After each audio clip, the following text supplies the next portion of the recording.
Exceptional Randos show is produced live in Sunroom Studios' Base Capsule and in partnership with KLST 103.5, RadioCallisti.org.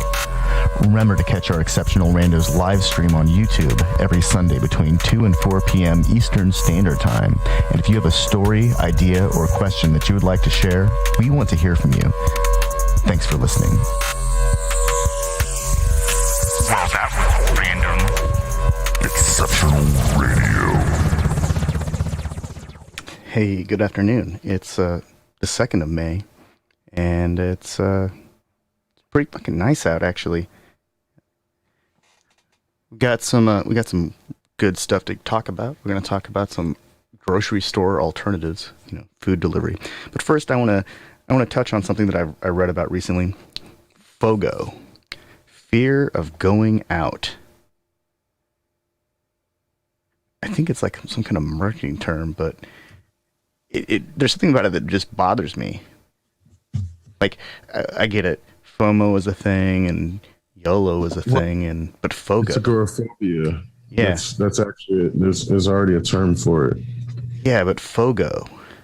And that's what I mean, like them trying to rebrand agoraphobia as if like, oh, now FOGO is this new thing. Like, no, this was already a thing, and now people are more subject to it because they are aware of the grossness of being outside and in general. And it's like on people's minds. So they're trying to make it seem as if it's some stupid,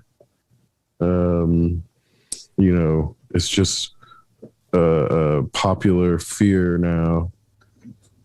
People are getting FOGO to be popular, so that's kind of where, I don't take social commentary about what people are thinking from right wingers. It's like they're going to reduce everything down to the least complex emotional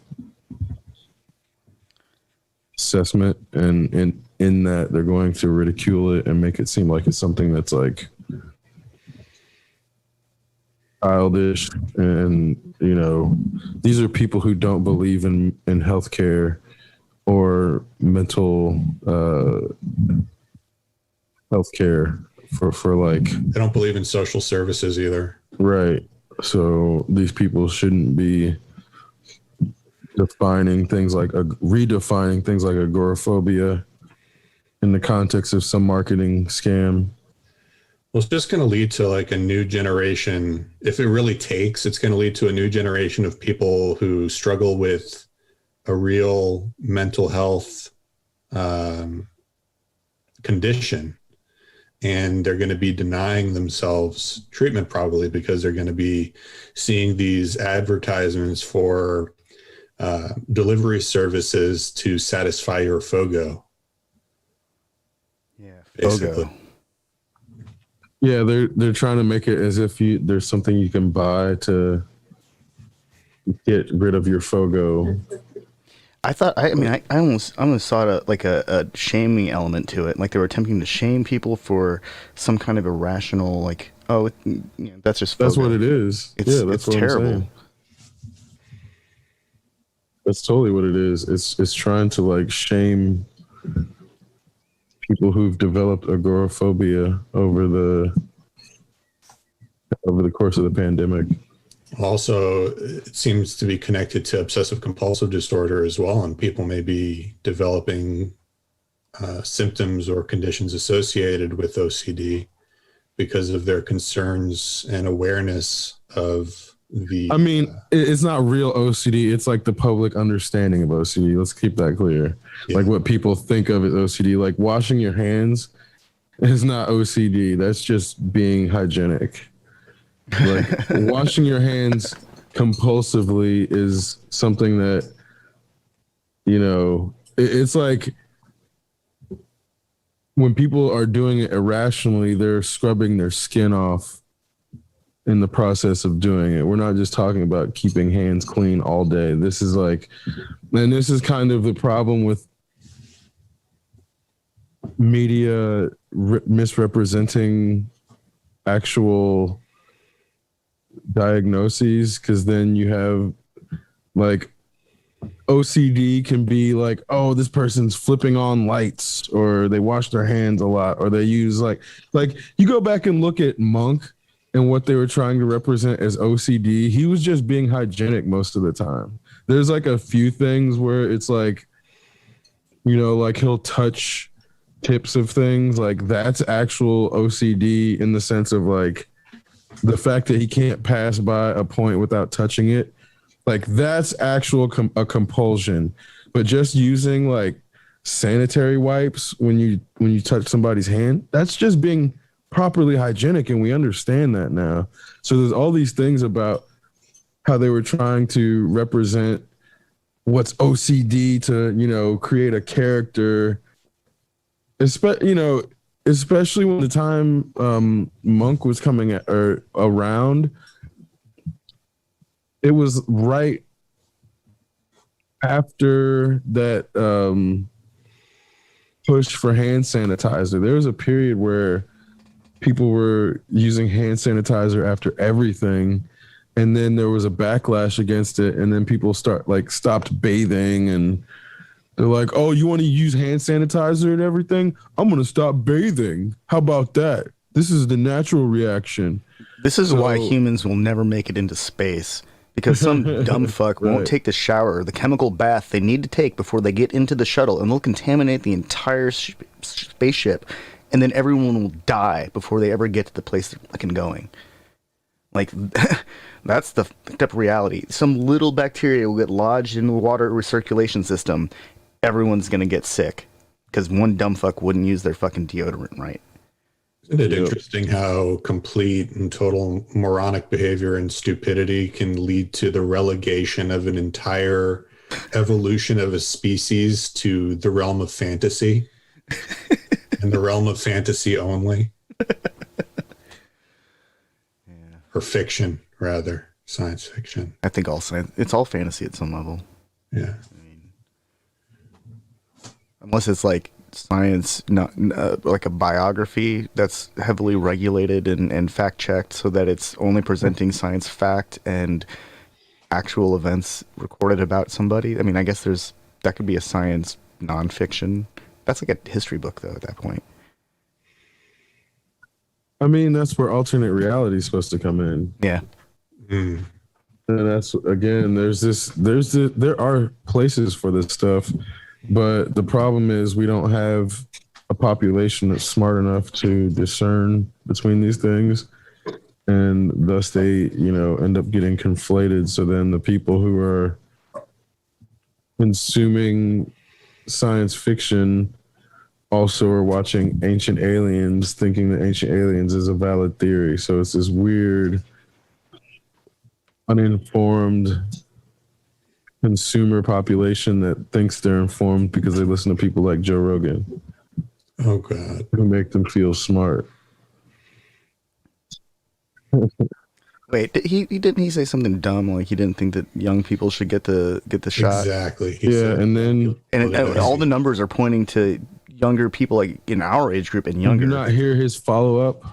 Oh, well, I didn't pay attention because I assumed that there needed to be some cooling off period before I could listen to anything he has to say after saying something dumb like that. He says that he's a comedian and he's dumb and he doesn't even agree with the things he says. Oh, he's using the Alex Jones defense. Yep. Great. Yep. The Fox News television network, whatchamacallit, defense. He's just a magazine. Oh, wonderful. Uh-huh. He's just a podcast, so he just says things and doesn't think about things he's saying. So yeah, but it's all okay because he didn't think about it before he said because, like, the guy's got the largest fucking podcast platform on earth. So now we have this broad swath of the population that's listening to half-baked ideas and random mind bullshit and formulating their thoughts, theories, and life choices around them. They're thinking harder about what he's saying than he is, according to what he just said.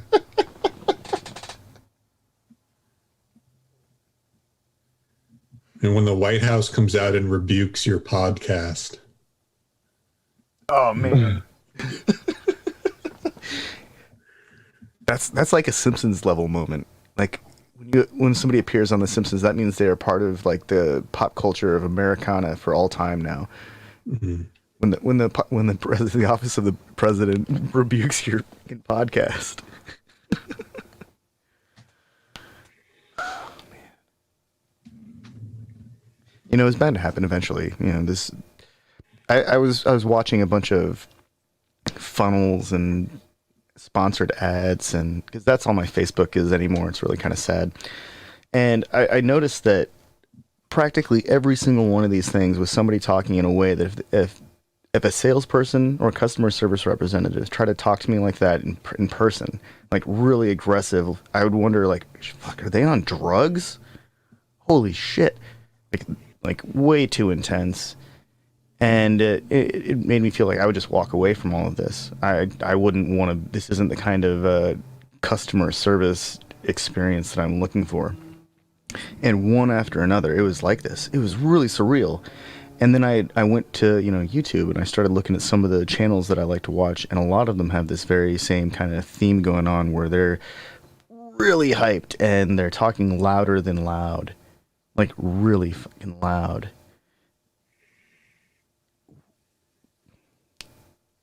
I think if anything, that makes me not want to go back out in public if that's the kind of expectation that I have now for interacting with salespeople. Oh, I'm sure that's not agoraphobia, though. That's like I just don't want to deal with my expectations of a year indoors where people have essentially desocialized for a year. Because you can't get it all off of social media. Well, it's not even just that. So think about this. Okay, we used to do the podcast.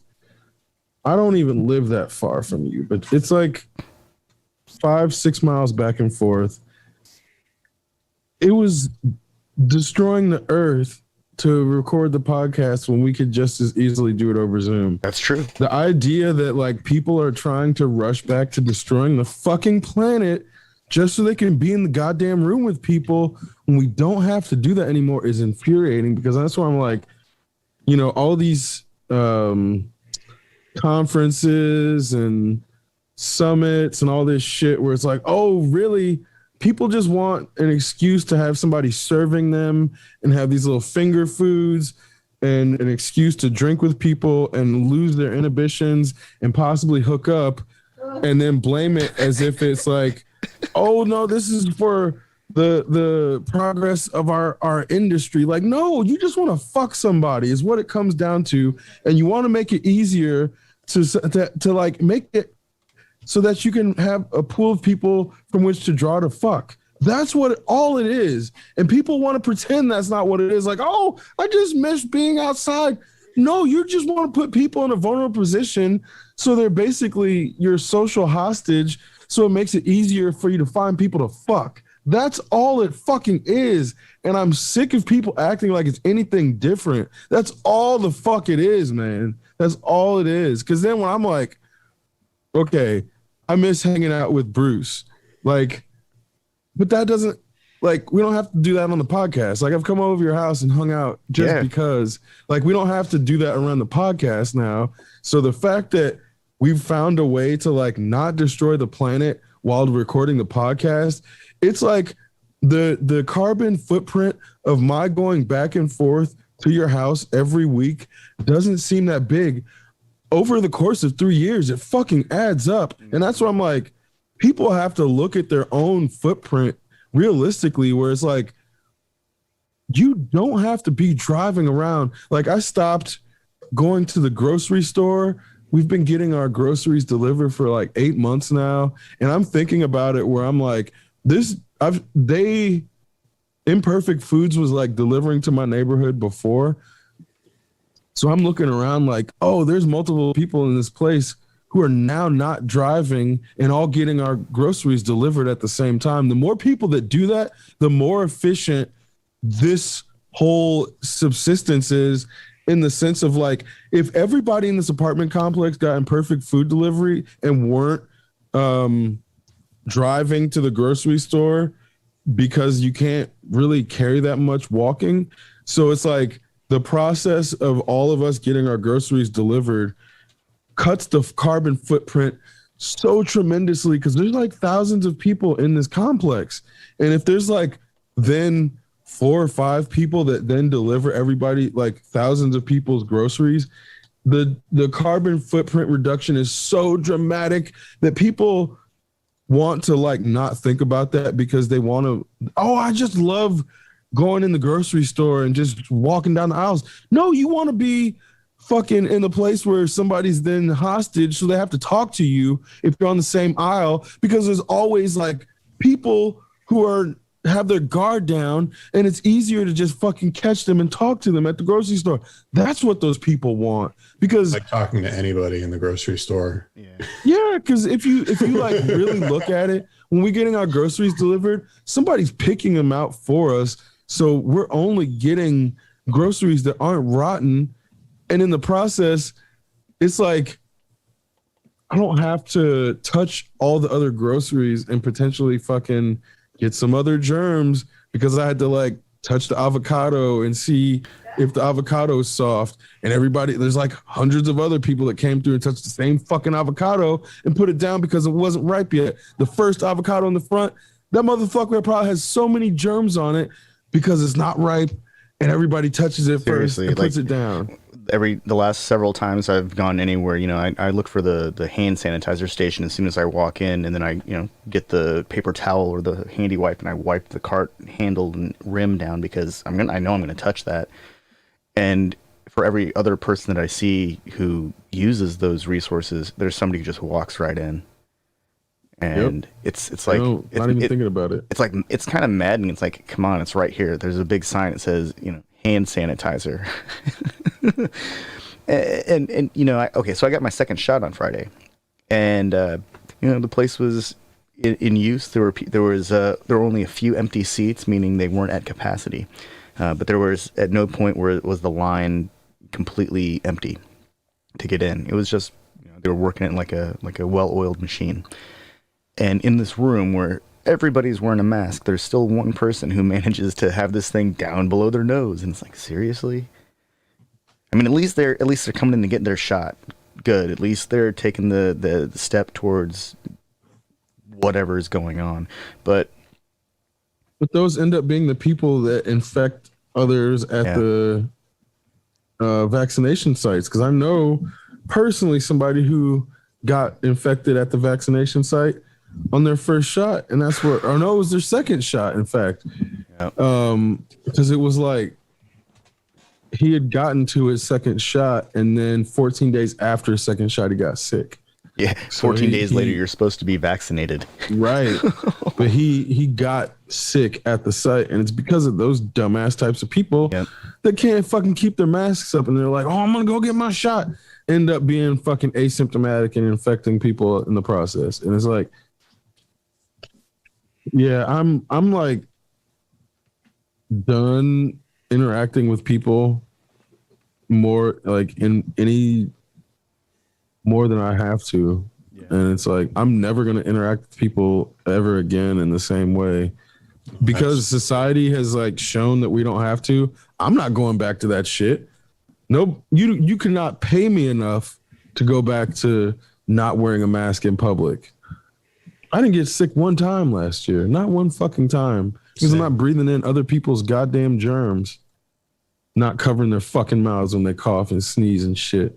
Now I don't have to deal with it. Oh, you want to not cover your mouth when you cough? Good for you, fuckhead.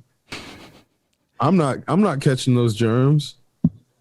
Not anymore. And I don't get as bad of allergies outside because the pollen's so bad. It's like the benefits are just, and the facial recognition technology. There's just so many benefits to it, man. Benefits outweigh the risks of not wearing a mask. They've always outweighed the risk of not wearing a mask. Yep. That's how it's always been. We're just en masse learning it now, and there are people who are still refusing to wear masks out in public. wear masks around people who are vulnerable. Selfish people. We're just stupid. I mean, I have a feeling it's a combination of the two. yeah, it's definitely a combination. But my thing is like, even in everything that's happened, like I was hesitant to get vaccinated just because it's like I don't trust the government. First off, it's not even that the vaccine is like some nefarious thing. I just don't trust that they know what the fuck they're doing. And the fact that these companies are profiting off of it doesn't make me trust it anymore. It makes me trust it less. So the fact that we're getting vaccinated in a capitalist society makes me not want to get it. But it's the fact that there are definite, like, there are dumbass people out there who are trying to actively spread it. So no matter how hard I like keep my bubble, I might encounter some fuck at the gas station who's going around intentionally coughing on people. So that's where I'm like, oh, I kind of have to get vaccinated because you have these dumbass right-wing fuckheads out there who are doing active, it's like manslaughter because they think that they're like, you know, they're anti-science and anti-intellectual and think that they're being rebellious by coughing on people now. So that's what I'm like, we got those people to deal with. There have been like somewhere between 10 and like 60,000 people, or is it 60? Oh, I just lost the number. Anyways, there aren't that many people. A lot of people die. Have historically, you know, tens of thousands of people have died per year since like 2020. And then this last year, there were like virtually none.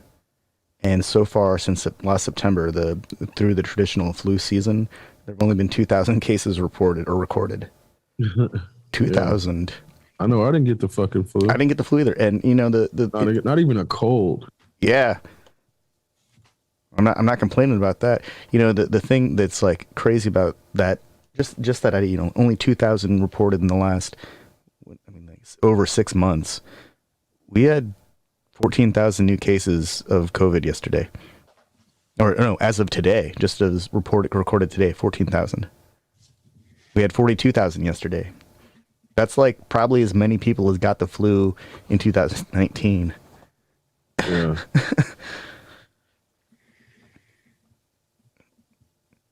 It's pretty crazy. I don't know. Well, I guess I'm just looking at the reemergence of the shooting epidemic that never got solved. And it's like people wanted to act like that shooting epidemic was solved by proxy of everybody going remote and not giving the fact that everything was remote the credit for solving the mass shooting epidemic. And this is why when these same people who want fast food workers to basically exploit themselves for the lowest amount possible in the name of a corporation want everybody else to put themselves at risk to the shooters to then preserve this notion of the shooters have to have the right to shoot us so they can protect us with their guns. It's this whole performative element of them trying to say that they want to preserve freedom when it's really just a way to put other people's bodies at risk and then give them the chance to use their guns.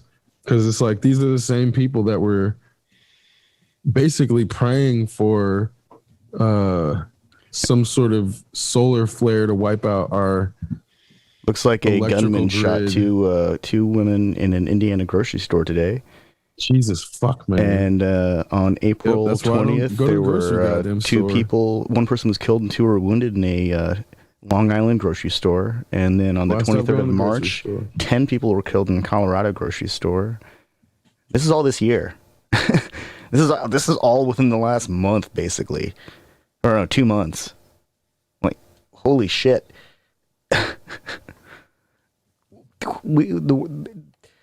restrictions haven't even been lifted for very long, and this is just like back to where we were before pandemic, basically. Yep.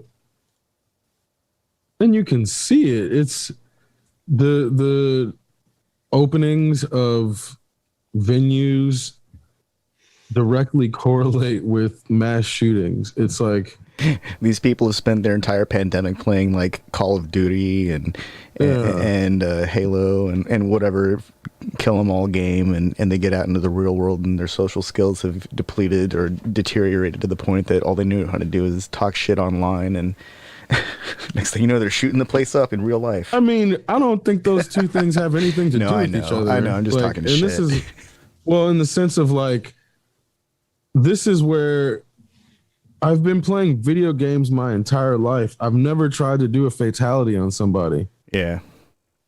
No, you know what I'm saying? I've never driven a vehicle into a person. I've never set off a bomb. I've never tried to steal a car. Yeah. You never attacked somebody on the street. Never threw a burning bottle into a building. Never done any of that in real life. Yeah, so most of the time in video games, when you do shit like that, you actually end up dying.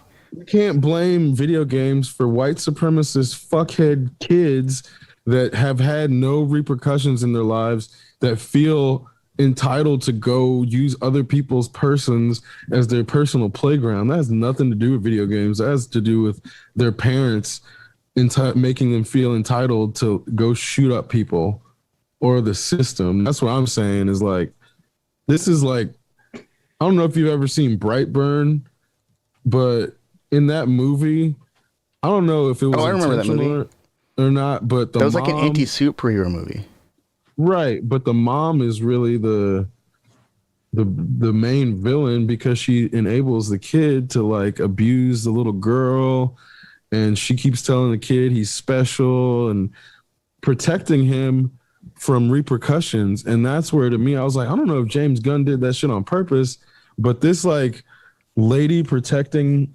little white boys from repercussions of their actions is like the villain to me. Yeah. And I don't know how many other people read that film that way. I really hope that they continued, because it's like an extra dark Justice League at the end. There's like a Flash type character and a Wonder Woman type character and a Batman type villain. You know, they show these like shadows of characters, and it's like, I actually enjoyed that movie quite a bit, because it was like the opposite of every superhero movie that we've had for the past decade and a half. It was fun, but like, I don't know if you've seen Invincible. Oh yeah. Yeah. Invincible does what they were trying to do better. Invincible's a really complex story. After I got past the first episode and I started to see like the depth that they were going to go to show, Omni-Man's sociopathy and how it was he was really doing everything he could to suppress it this whole time. And even like I think all of these stories are derivative of Watchmen, basically. Yeah. So then when you look at them compared to Watchmen and to each other, you have to look at them. I mean, I think personally, as like a comic book fan and also someone who loves film and television for that matter,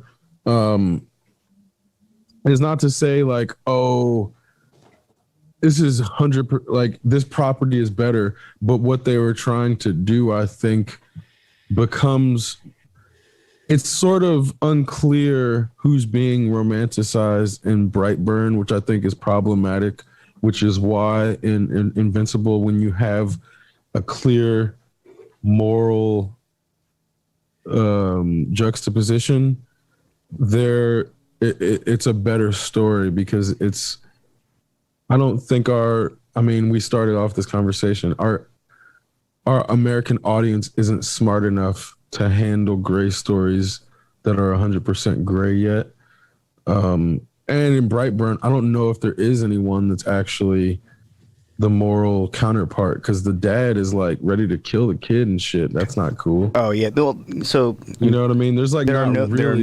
there are no redeemed characters in that story. Yeah, there's not. Everyone sucks. The little girl that he's attached to, Yeah. she sucks. Her parents, they all suck. Everyone in that story gave me the kind of vibe. It's like if I stopped in that diner because I needed gas and it was right next to the gas station, they would stare at me and I would feel all of those eyes. I could just, they did a good job of making me feel uncomfortable throughout the entire story.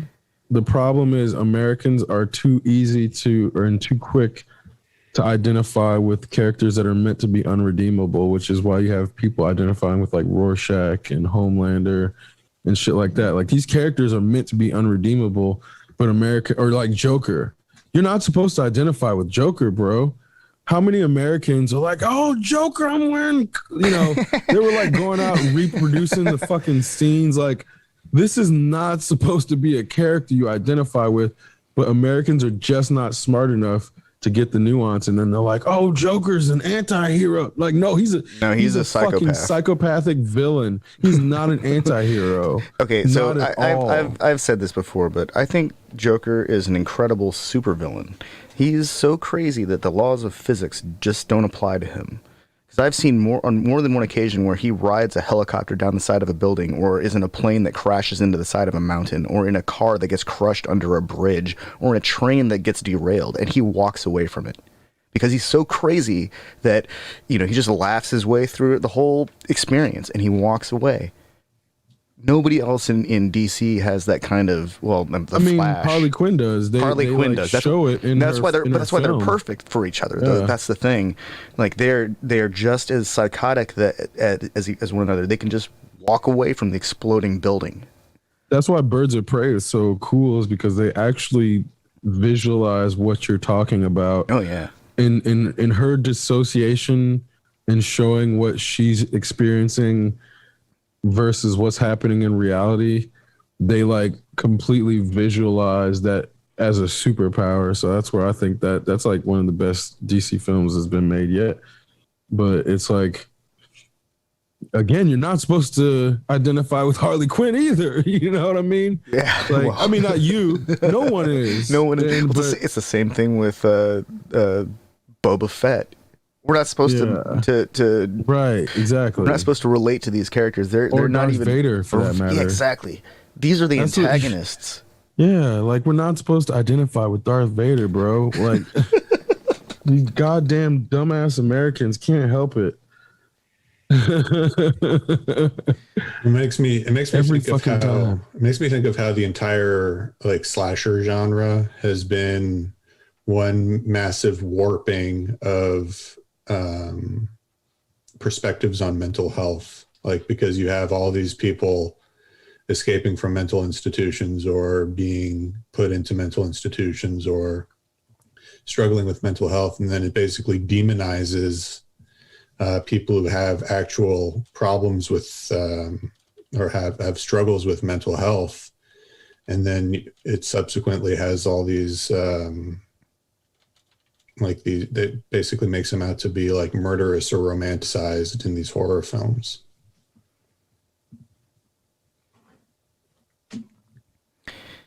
Yeah, I'm getting like 0 hits for do people who escape mental health institutions end up going on killing sprees?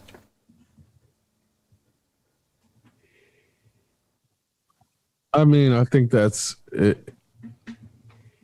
It's not gonna. That's too complex of a search query. Yeah, and it's more so like how many people who are arrested for murder get institutionalized. You know, there's like all these things that we would have to understand before we could even determine how accurate that trope is. Because I don't think it's accurate, obviously. And just like in a cursory thought, it's just more so how. Because I just recently saw an article about some guy that got. You only have to kill 3 people to go on a killing spree. But within 30 days. To be institutionalized, you have to have all of these things checked, basically, to show that you were not aware of your actions or the difference between right and wrong when you committed these things. And it's very hard to prove which is why a lot of people who go on killing sprees don't actually end up getting committed because it's really difficult to prove that mind space. So there are a few times it's happened, but it's actually really super rare that someone who goes on a killing spree then actually qualifies as not being mentally competent to know the difference between right and wrong enough to be committed. Because then if they get committed, it's not just a normal mental institution that they're going to. There's like, you know, there's all these different levels as to why I think it's like irresponsible for Hollywood to, I mean, it's not Hollywood's fault directly that Americans are dumb, but it is their fault indirectly in many ways. Well, they profit from it. Right, but then they reinforce it and then say, oh, this is just fiction when they're putting this stuff out and to an audience that's raised thinking that Santa Claus is real. Santa Claus is real? So 10 of the last killing rampages, 10 of the last 15 killing rampages in the Americas over the last, 60, 80 years have been in America. Wait, how many? Out of how many? 15 over the course since 1942. Out of 15 since 1942 in the Americas, 10 have been the United States. Jesus Christ. And then just in terms of numbers, we are the top 3, 5, 6, 8, and 10. So Brazil and Colombia and Canada have a spot on this list. But America is definitely the most killingest of them all. Like, you add up the Brazil, Canada, and Colombia, and that's 30, 50, 72 total. And you know, the most people that were killed in one of these rampages was 60 at Paradise, Nevada.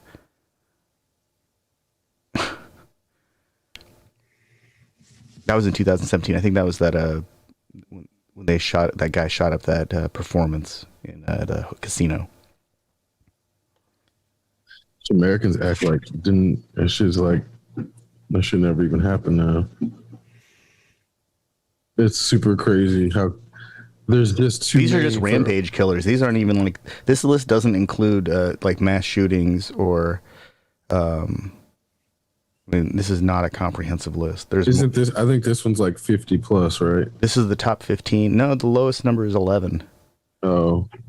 So, well, there's like a number that they qualify that before they like I know. Oh yeah. Okay. So a rampage killing is with 6 or more dead, with at least 4 people killed, and then at least 10 victims overall, dead plus injured. Yeah. There's like qualifications for all of these things. 2 people killed, 12 victims overall. And then an incidence of rampage killing shall not be included if the list does not include at least 2 people killed, and in all cases, perpetrator is not counted among the injured or killed. So this is rampage. It's just that we even have a name for mass killing or, right? You know, rampage killing as a subcategory of a terrorist incident is just that there's different levels.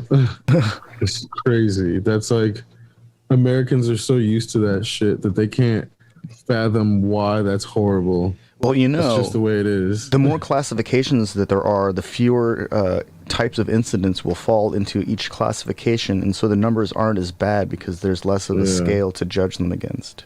That's true.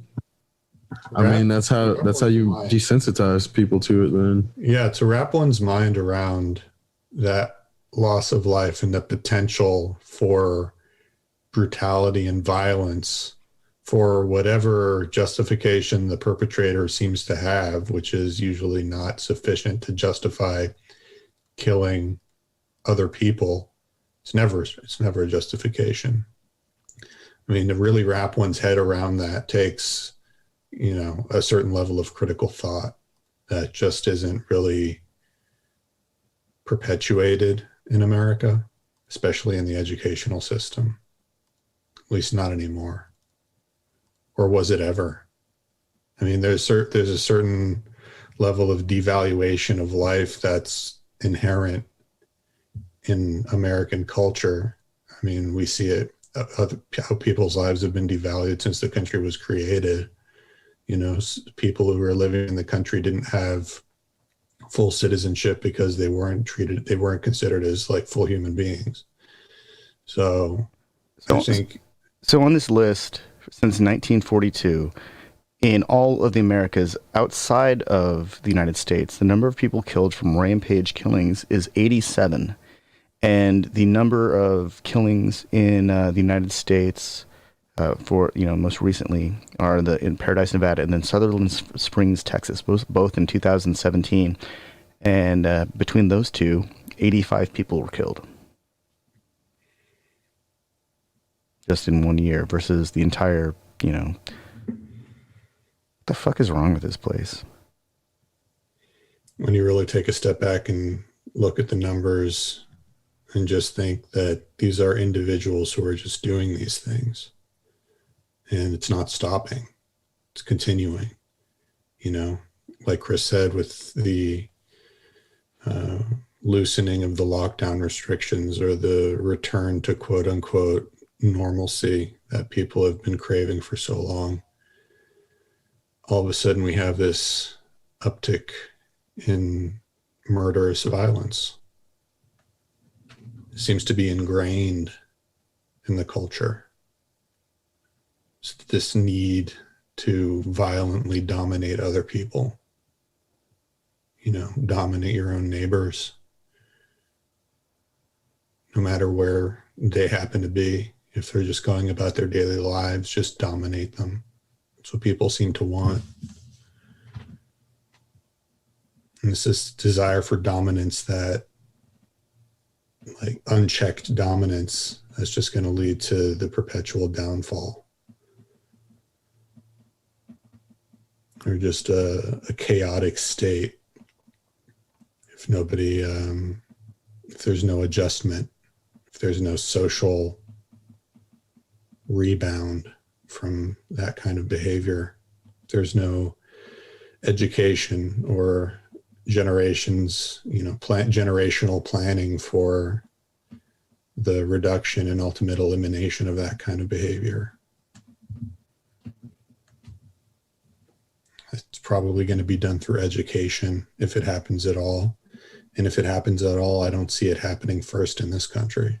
Oh, definitely not.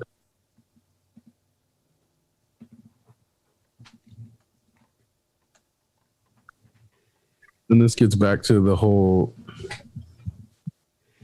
problematic media in the sense of using the fact that it's fiction as an excuse to reinforce these things, then gets them off the hook, and then they can pretend that they're left wing when it's like they're reinforcing a lot of the problems. And even down, okay, let's look at anti-Asian hate. There is so much exploitative stereotyping of Asian people in Western media that has directly contributed to the atmosphere in which we have Asian hate crimes or hate crimes against Asian people skyrocketing, and the media is not accepting responsibility for their role in like all of the things that they've done to dehumanize Asian people in the process. Even down to like, I'm looking at Mortal Kombat and I feel like they're making social commentary by they do all these little things, and I'm not sure if people catch them. So like there's at one point Bihan is Chinese and Hanzo is Japanese, and they're like talking to each other, and one of the dudes like, I don't understand what you're saying right now, but I'm going to defeat you, blah, blah, blah. So they're basically acknowledging that in the course of establishing these characters' histories that they have this Chinese guy speaking to a Japanese guy, and historically, they've just like had them talking to each other as if they're not fucking speaking different languages, because then they use English as the proxy for these characters that were meant to be originating from like Imperial Japan and China. And that's kind of where like them acknowledging the latent racism in the way that those characters were constructed was, I think, a smart way to sort of be like, hey, yeah, there's some racist shit that Mortal Kombat has done in the past, but we understand that times are different. And then you have shit like the Kano character basically just saying a bunch of anti-Asian racist shit, and the Asian character's not saying anything back, but then coming back and basically whooping the shit out of him. So there's like all these things where they are aware of anti-Asian racism, and I think that their impact potentially on how Americans see Asians. So that's why they're like, hey, this guy's Chinese, this guy's Japanese. They wouldn't just be able to talk to each other. Like, and make it a joke, but acknowledge like, hey, yeah, we kind of fucked up in the past and would just have these clearly culturally different people just talking to each other because they both happen to be Asian. Or they were supposed to be Asian, but then were played by white guys in some of the iterations. Like, yeah, a white guy named Bihan. That definitely happened. But, you know, 90s were different. So, a quick Google search for how much overlap Chinese and Japanese language. 0.64%. Japanese and Chinese are totally and non-mutually understandable languages. They have totally different phonology, lexicon, and grammar. They share, you know, a limited number of characters with through kanji, but that's like really it. So yeah, the idea that someone who speaks Chinese and somebody who speaks Japanese would understand each other is just, only in America. Yeah, it's just pure nonsense. Well, that's the movie. The games came first, and they were just fighting each other in the games. It was basically dropping two people in a pit. And I mean, the story was there in the games, bro. Yeah. And even in the original, the story was there, but it was like white dudes playing these characters in the original, so it's even worse. Christopher Story Lambert was definitely there. I mean, Christopher Lambert played Raiden in the movie. Raiden is not as egregious because he's supposed to be a god from the Netherrealm. So there's certain characters that are not as egregious as the others being whitewashed. But when they're talking about like Hanzo and Bihan, no, they should definitely not be white people.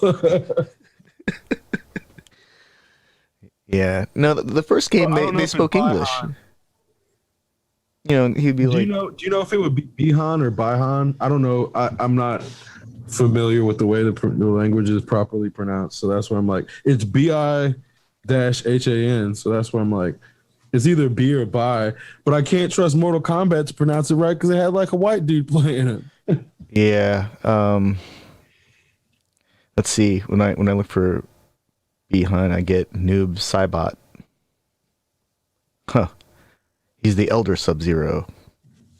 What the crap?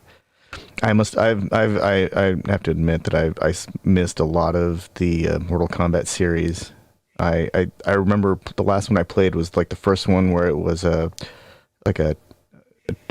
match area that you could, or an arena that you could kind of circle around, kind of a Soul Calibur style. Is that the one that had Quan Chi in it? Maybe it was a long time ago. I know they're like up to 12 now or something. They've got a bunch of them. I remember seeing an X and I thought, oh crap, there's like 10 of them. But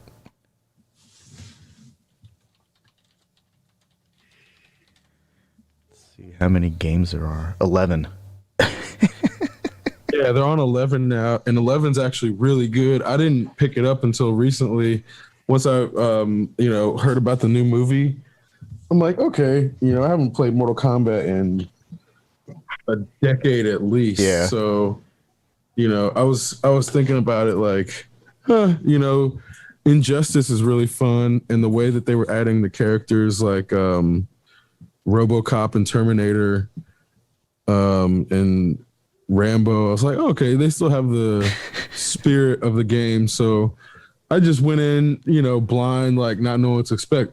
It's really fucking fun. I forgot how much fun those games are. Like Injustice and Injustice 2 are really fun, but Mortal Kombat it's a whole different type of fun, even though it's made by basically the same people. Well, it has a better story. Mortal Kombat has a really well developed story. It's been going on and better game mechanics. Yeah. The game mechanics are better in Mortal Kombat than they are in Injustice. They probably have to alter them to accommodate like the odd abilities of characters like Joker or Batman or Terminator or Oh yeah, Joker's in there too. Yeah. But even then, there's like there's brutalities that if you do them correctly, it just flows from the end of the match into it. So there's like still fatalities, but the brutality is like from the older one anyway. But the way that you execute it's way smoother. And I didn't even realize it was a thing until I was fighting somebody, and then it just like also the way the game mechanics work, it makes it easier to like do combos because they use the front punch, the rear punch, and the front kick and the rear kick. So if you know how to fight, you'll actually figure out how to do combos if you know how to throw the like proper left and right and all that stuff and go back and forth, and it just flows properly. But then if you do the proper brutality, it doesn't even give you a chance to input a fatality because it just goes into it where like what was it it basically like knocked the dude's head off or some shit, and I didn't realize I had done it until it happened. So it's really cool where if you're in the flow of something, it might just you could go through and memorize all the moves, but I like discovering moves in those types of games instead of trying to go through and memorize everything. You can't do that with fatalities necessarily, but apparently you can with brutalities. So that's kind of where on that part is cool, but then knowing that the people who are doing the game development had to go get therapy and shit from drawing the fatalities and brutalities, like that's where I'm like, that's why I didn't buy it for so long, because I didn't want to contribute to that shit straight up. Because it's like, man, these people straight up had to get fucking therapy after making a game because they were having nightmares about the shit that they saw researching for the game. There's got to be like I think there's a fine line between entertainment and like not shock. When the shock value goes beyond entertainment and it's uncomfortable, and I'm that's like the opposite of what I'm looking for in entertainment half the time. I think there was a time when I might have enjoyed like jumping really hard, like because like in Resident Evil, the first Resident Evil, when they're looking at the body floating in the lab, and they walk away and its eyes open up, and there's this really loud stab sound, this like string noise or string section stab. And the first time I saw it, I jumped in my chair and I tossed popcorn, and I think when I watched it at home, even though I knew it was going to happen, I ended up spilling beer all over myself. And at the time, that was funny and that was enjoyable. But now that I think about that, it's like, I'm not sure how many of those I could take during one movie at this point, or one game for that matter. Even playing Halo now, if I run the Master Chief off of something really tall, and I know he's not going to die, his shield might get taken down to 0. There's a part of me that doesn't really enjoy doing that either. And that's really weird. That's like when the frame rate is just right, that when you look down as the character's falling, the tune is falling, that it tricks your brain into thinking, oh crap, I'm falling. That's actually kind of cool now that I think about it. But I can't really do that many times. It makes me nauseous. I think there are some pretty large falls in like GTA and in Zelda, Ocarina of Time, and Majora's Mask, where you like fall down really hard and then like Link's legs kind of get all stiff and stuck to the ground, and you got to unstick. He like unsticks them. It's kind of curious, like I used to ladder. I used to take the helicopter up in GTA and jump out just to trick my brain into feeling like it's falling, because our brains are stupid. So it was like funny to me that like my brain could not help but feeling like it's falling. Like, oh, you're an idiot. You're fucking dumb, you stupid brain. And that's where it's like, I would do that shit just to like see if it ever goes away. Like, no, it never does. Your brain is so dumb. It can't tell the difference between jumping out of a fucking plane in a video game. Like, that shit is hilarious to me, because it's like, this is why people need to be aware of how dumb our fucking perception is. Like, it's so easily tricked. It's so easily tricked that after thousands of attempts, your brain will still not be desensitized to thinking that you're falling out of a fucking helicopter if you're watching somebody play GTA. You don't even have to be in control of the controller. Yeah, just watching somebody do it. Well, for a while, I don't know if it still exists, but you could do this like swan dive from a helicopter or anything. You jump out of a plane, deploy your parachute, and then at any point drop the parachute, and then you point your controller so that you're going straight into the ground and you wouldn't die. And I don't know if this is still effective, but it was really amusing to watch, because you're watching it and essentially the character hits terminal velocity, because that's kind of what happens when you fall off out of an airplane or a helicopter and drop your parachute, I guess. And you hit the ground and then you don't die. That's actually a really interesting experience, but it also made me kind of like, I could feel parts of my body like clenching at like the critical moment of impact. That suspension of disbelief. Yeah, Yeah, your body can't help it, man. Yeah, GTA really 5 looks really good. I mean, it's like, if they could make all of Flight Simulator look like that on the same quality of video card, then Flight Simulator would be like the most complete simulator. GTA Sunsets and Skylines and cloud development, that stuff is, as far as I'm concerned, is unrivaled. I guess I've seen some like Unreal Engine stuff that's actually approaching the uncanny valley, but most of those games have really tiny rooms, essentially, or like if it presents an open world, you can really only access a very small portion of them. And there's lots of detail, but GTA is an open environment that has the only thing you can't do is go into most of the buildings. Have you played Assassin's Creed Valhalla or Odyssey? No, I've actually had very little Watch Dogs Legion. I really enjoyed playing Watch Dogs, like the one time I got to play it. I liked the whole like. Did you know that if you have like an iPad or an Android, you could download the Watchmen app and then provide support to the character? Yeah, I just hadn't gone through and done that, but it was like, yeah. The one time I got to play it, there was that whole situation was set up, so it made it really interesting being able to like be like, hey, I need some assistance here, and the person with their pad would just touch the screen, and then you got some backup. I thought that was a really cool integration of a third party technology. But otherwise, I've only played that game once, and I have very minimal exposure to Assassin's Creed.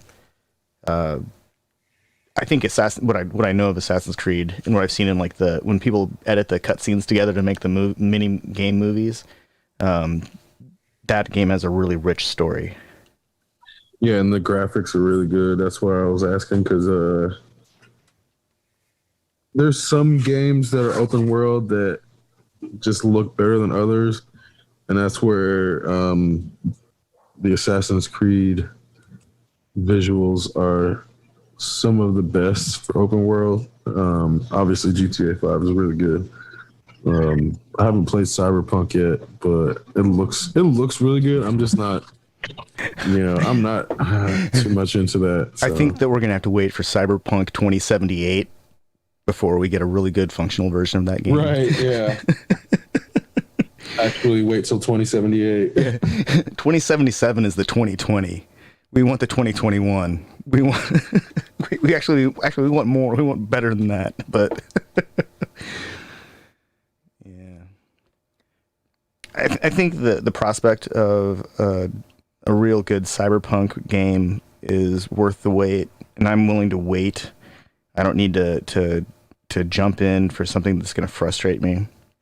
I've played enough games that were frustrating because the development wasn't keeping up with like reporting of issues or any of that kind of thing. And it's after a while you can't. There's no progress to be made because you run into these brick walls where it's like, oh, this one problem. This thing doesn't actually spawn here when you need it. Or you just can't save your progress. That's even worse. For a while, I don't know if you've played the Mad Max game, but it's actually really good. I picked it up on sale recently, and it's like, I feel like the Mad Max game is what both Cyberpunk and Fallout want to be, but it ends up being like the best of like RPG, open world, driving, and real-time combat, because the combat in there is pretty fun too. It's actually a really good game. That's where I'm like, yeah, I didn't even know it existed until this year. Because I saw it on sale. This is the first time I've even heard of this game, so it looks cool. It's got this like kind of got a Twisted Metal vibe in the car selection. That's kind of cool. Yeah. Yeah, it really does feel like the best of like Twisted Metal, GTA, Fallout, and Cyberpunk. Because that's kind of where, again, from the look of these screenshots, it looks like the kind of thing where, or like in the gameplay video even, it looks like they're taking advantage of a desert wasteland in terms of not having to create a lot of environmental detail and being able to focus on objects that can be interacted with, on the characters themselves, and then things like even the shading. I mean, because then you'll be in the middle of a dust storm and the lightning strikes will be happening all around you and shit. You have to take cover, and there's all this shit where, yeah, it looks like a desert wasteland when you first look at it, but they do, like you're saying, use that to sort of give them the capacity to enrich the environment through other means. Like there's constantly fucking marauders driving around, or you'll stumble upon all kinds of shit in the wasteland, so it doesn't feel dead. It doesn't feel like a video game. It feels like it's actually alive, even though it is a wasteland. Yeah. Now, I really enjoyed. I feel like the most recent Mad Max, The Fury Road, that has to take place. That's like in the middle of the story. It's not after Thunderdome. It's not after. It's probably right after the first one, or in the middle of them. Well, I kind of think that's the one they're modeling this game off. Yeah, because then they have shit like the War Criers. There'll be these dudes suspended from fucking. They're just like hanging from a string playing drums, whatever. Yeah. But they definitely bring over a lot of the punk aesthetic from the recent film that has actual instruments, and like I said, they're actually dudes hanging from the ceiling with drums. So I watched. There's this musician Tom Jenkins, Junkie XL, and he has a channel on YouTube. He talks about how he composes for film and all that kind of stuff. And so he was talking about how the process that he went through to create the music for Fury Road, like the the Doof Warrior, the guy that was like dangling on the front of that semi playing the flame-throwing bass / guitar thing, and how he composed that stuff. And then I found an article that was talking about the actual musician they hired to portray the Doof Warrior on screen, and he was like an actual very skilled Australian performer, like a solo musician. And so apparently they hooked him up to this thing, and they weren't going to be playing the music that was going to go into the movie, and he was just playing like AC/DC and like Zeppelin. He was talking about that's the stuff that the most of the movie was filmed to. And I thought that was super cool that, here's this Australian dude playing like AC/DC in the what I can only assume is the Outback, because that's where Mad Max is from. He's from Australia, right? I mean, did they change that for this? I couldn't really tell. But yeah, I think it's still Australia. I mean, in the game, he's definitely Australian, but I think it's still supposed to be set there. Yeah. So it's one of those things like there's a lot that goes into that whole scene that I really enjoyed, like the inclusion of post-apocalyptic doom music.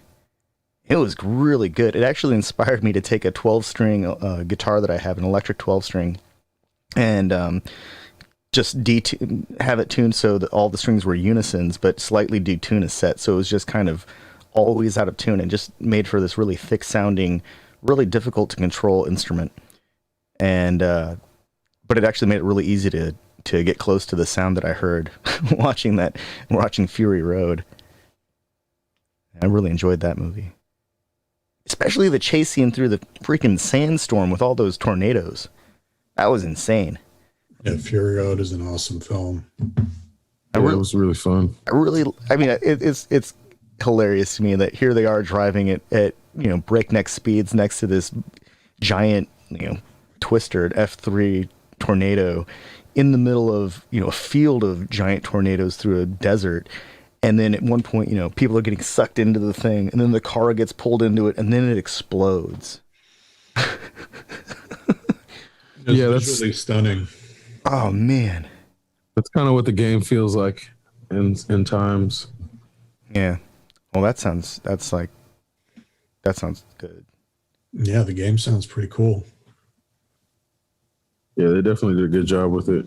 Because then, a lot of times games that are adopted from a film property end up being horrible. Like the Iron Man game was just fucking terrible. That game wasn't the finished, Wolverine was game it? wasn't bad. No, it really wasn't. I mean, it got released, but it wasn't finished. Well, it's 2077 got released too, but right, yeah, definitely wasn't a finished game. No way. I mean, we got 56 years to horrible. ride this 2077 debacle.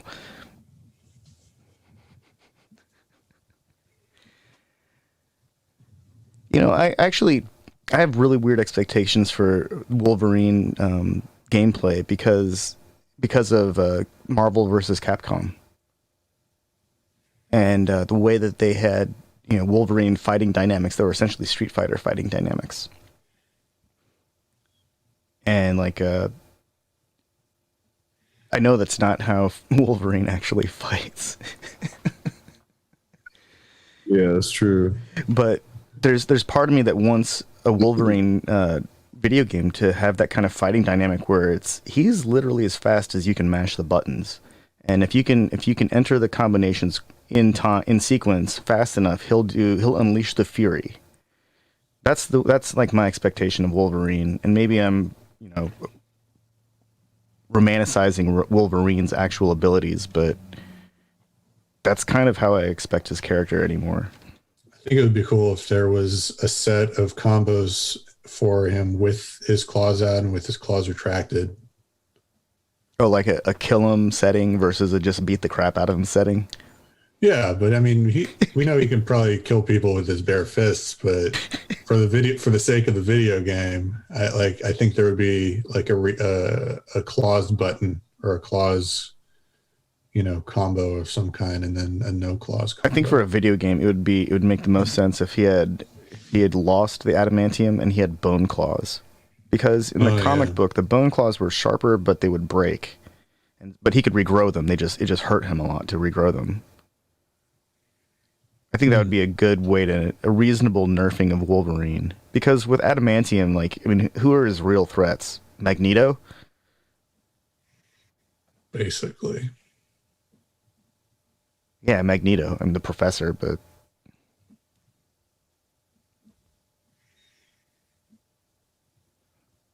Spider-Man? Yeah, Spider-Man. Punisher probably could go toe-to-toe with Wolverine for a while. They've had that comic many times.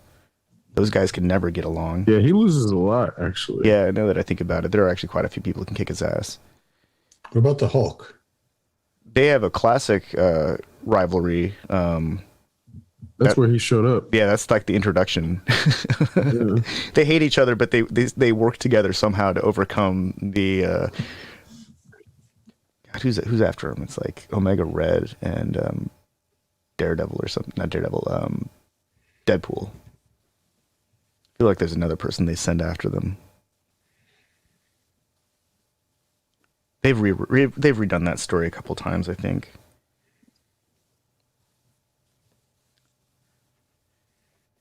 At some point, Wolverine is an Avenger, also. I'm not sure if we're going to get that version of Avengers, though.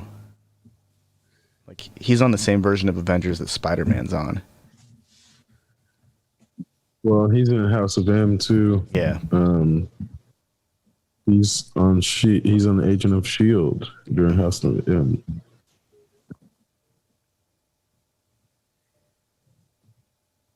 Which is where I was wondering if that's how they're going to bring him into the universe. Well, they could introduce him in one of the Captain America World War II stories. They could inject him at any point. Oh, I mean, yeah, there's he's all these different places. He's old. Sure. I mean, he's older than the professor, so they can inject him whenever they want. Yeah.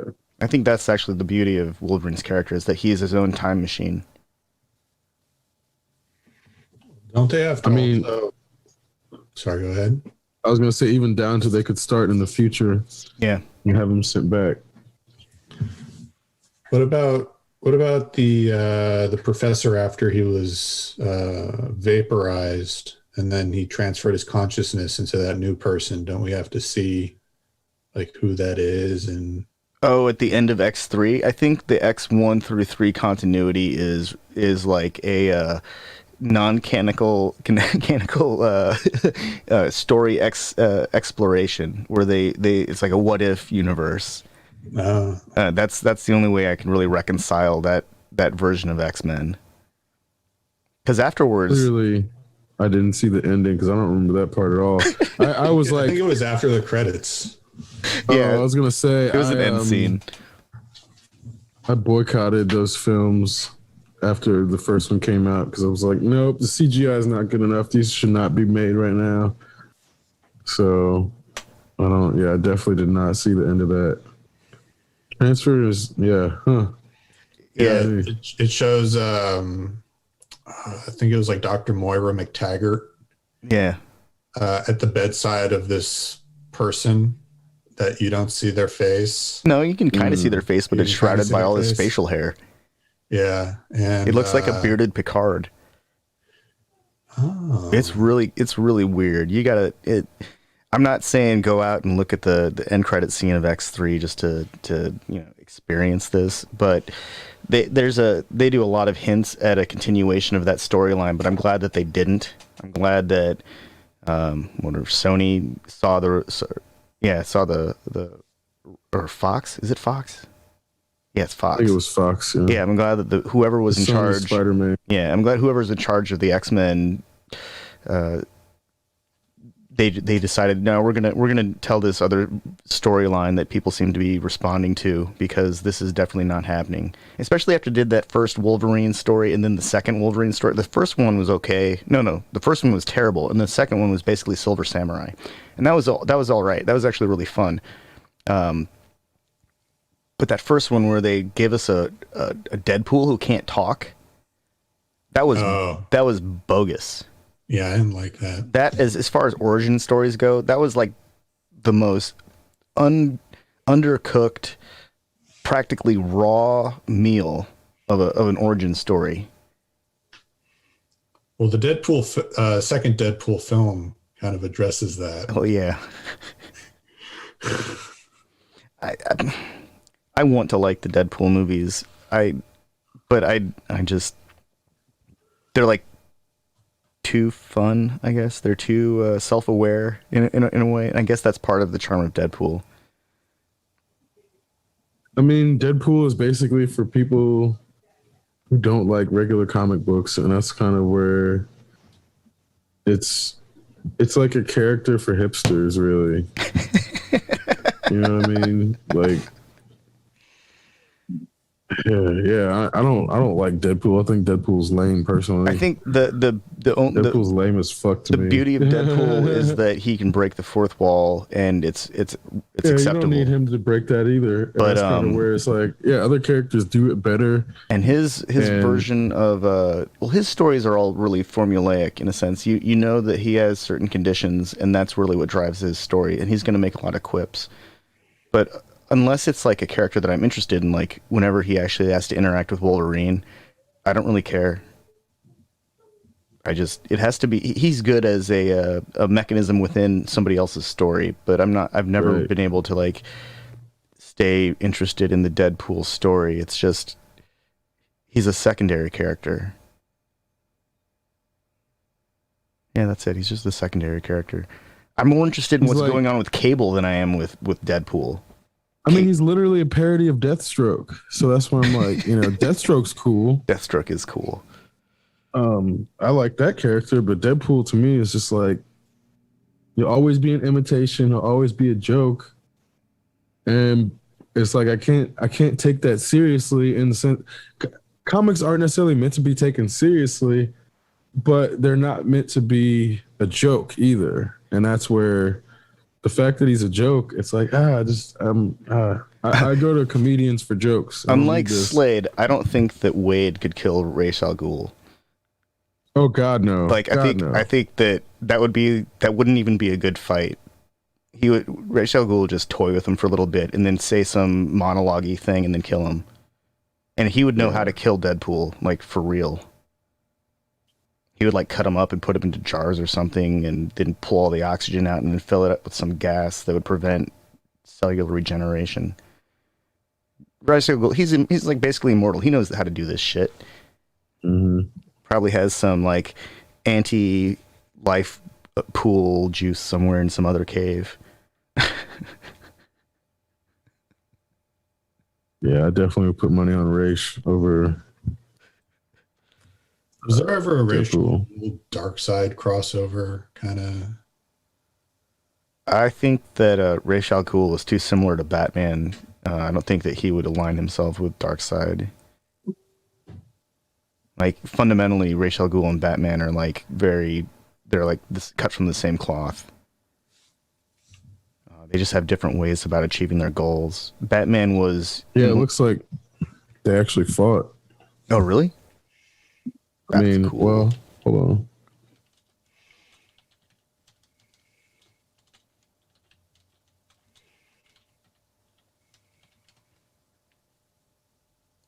Oh, wait, no, maybe not.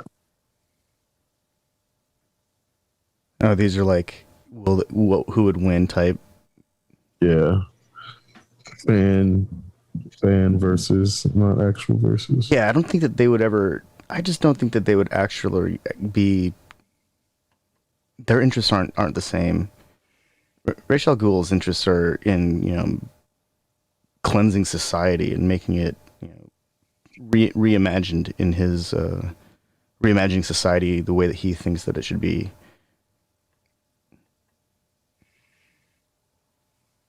I mean, Batman's also a sociopath. His way of getting Gotham to be reimagined is a really fucked up.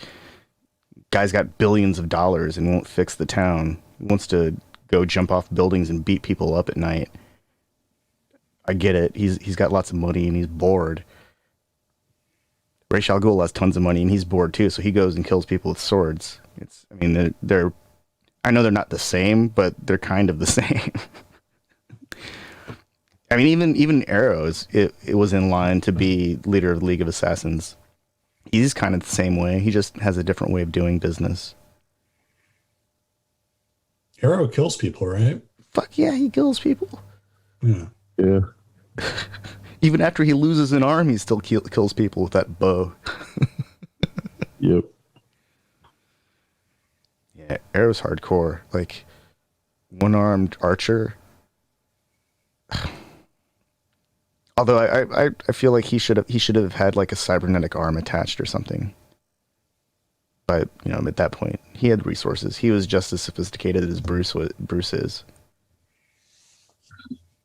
Well, because they did that with Speedy, so I feel like it would have been Oh yeah, too much to have two archers, both with a fucking cybernetic arm. cyborg archers. Their release mechanism is built into their ocular nerves, so they have like perfect timing. Yeah, Arrow doesn't need an advantage like that. Nerfing him by taking one of his arms like only makes it just a little bit more of a reasonable match. Arrow with one arm is still deadlier than like most people in DC universe that are human. Yeah, they even did the one-armed Arrow in the CW. He's like in the future. I think they gave him a cybernetic in that one. Yeah. But Speedy didn't have his cybernetic in that same one, so it wasn't like redundant. Oh, well. Yeah, I don't think so. You're like, yeah, you can only have one cybernetic armed archer at a time. Yeah, it's Oliver Queen from Earth 31.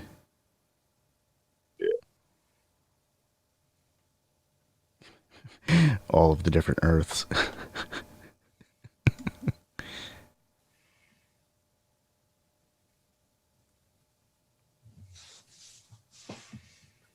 Yeah, new Lucifer coming soon from Earth 666. Oh.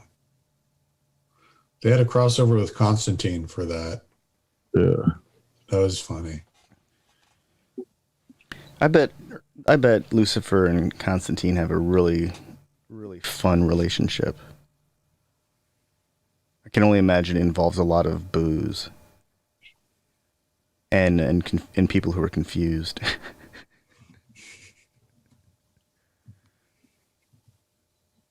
Well, at first I was a little confused by the television portrayal of Lucifer in comparison to the comic book portrayal of Lucifer, because in personality and objective, if you take away all the frills, if you take away all of the, gimmicks or situational interactions with all the other characters, they're kind of the same, but the situations that they're put into, I think only in the first season. Like the first season, he's doing that. You really see him doing the, what is your temptation thing? Yeah, your but he deepest kind of desire. stops doing that. Yeah. He definitely doesn't, I think he does it ever so often in the later seasons, but it's not something that they keep as persistent in the show as like it is in the comics. But I think it's like over 2,000 pages, right? The comics, something ridiculous. I don't know. There's 5 books. I have it here. It's a lot of pages. It's long. Yeah, it's so much fun. A whole lot of pages. It's so much fun. I like how they made it 5 books, kind of like the 5 books of Moses. It's the 5 books of Lucifer. I wonder if they did that on purpose. I'm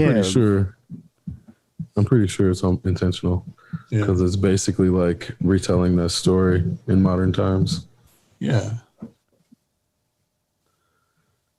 But I feel like you have to dig deeper for the more dispassionate Lucifer in the TV show than you see It's like a different kind of dispassionate expression in the comics versus the television show.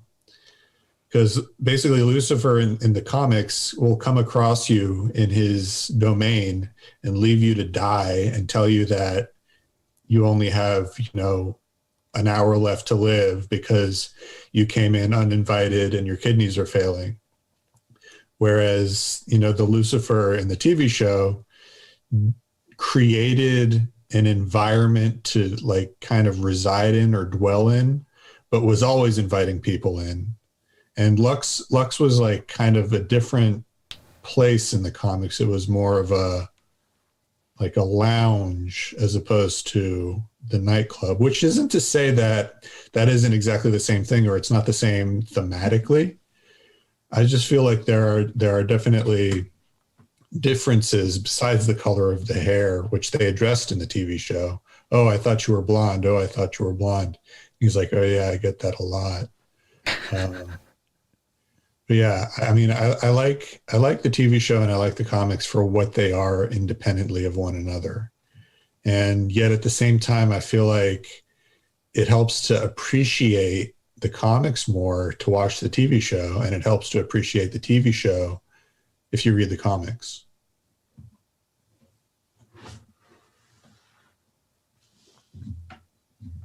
I'm actually afraid to dive into the rest of the comics. I started the first book at one point when I first started watching the show. So I thought I need to know what's going on, and then I just kept watching the show. But I'm suspicious that the show deviates from the comic considerably. It's almost like a different universe. Like it's like almost a different Lucifer because they tie in. They have substitutes for certain characters from the comic books. Like there's this character called Elaine Belloc who is I think like a half angel or even like a full angel. They like definitely substitute her with Chloe. Yeah. Because that would have been weird if she was like 14. So I think it was smart of them to make her an adult. But Lucifer wasn't, at least it's not really implied in the comic that Lucifer was like physically or emotionally attracted to Elaine Belloc. Elaine Belloc was always like a means to an ends. Yeah. In fact, like but I think it would be weird if you have the devil with like a 14-year-old teenage girl sidekick. You just can't do that on TV. You just can't. It'd just be weird. That would be weird. Yeah, Lucifer taking a teenager into like clubs and bars on the LA Strip in the middle of the night doesn't work. Also, what the fuck?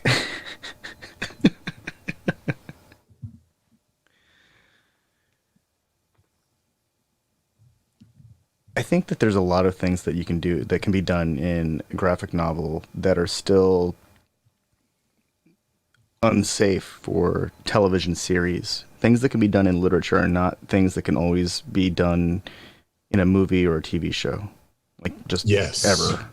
Yes, there's a lot. And then there's some things that they've tried to do that just fall flat because